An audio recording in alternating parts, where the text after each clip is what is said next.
Yo, what up, man? You already know who it is. Your boy Jean Dominique, aka Elamonte, man. Yo, 60 seconds, a little bit more sometimes to help you guys level up as producers or, singer songwriters, whatever it is you're doing. Yo, today's tip is really kind of like, it's not a have to, right? But it does help, right? And I'm all about giving y'all help, giving y'all free game, things that, it took me years to learn. I want y'all to bypass the learning curve and be able to get there, right?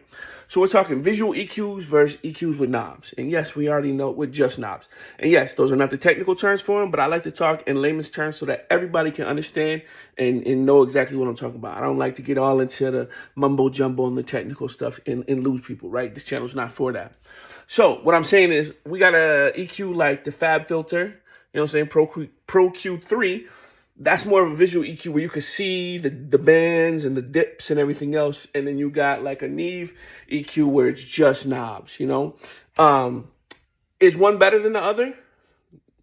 Not really. I mean, people love the Neve, people love the Fab Filter, right? I started to get away from from the visuals only because as you learn and you can use just the non-visuals, you're using your ears more than just your eyes, right?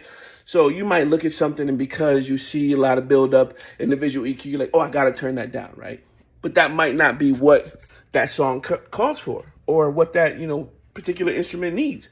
Opposed to when you're using the knobs, you don't really have a visual to go on. You're just using your ears. So you're building your ears for one, and you're giving more to what the song needs opposed to just thinking about like visually what you're looking at, right? So in the long run, it helped me. I do go back and forth, and I still use a lot of visual EQs and, with the screens and all that type of stuff. But also, I love to use just the ones without visuals so I can rely on my ears, especially when I'm making critical mixing choices and the beats like where the drums hit and all type of taking out frequencies for subtractive EQ. I definitely love to use knob EQs with no visuals because then I'm listening to how the song sounds, where it sits, opposed to like just visual. And sometimes when you're just looking at a visual, you're like, okay, I know I need to pull down 800 hertz because blah, blah, blah, opposed to just listening to it and you might not have to.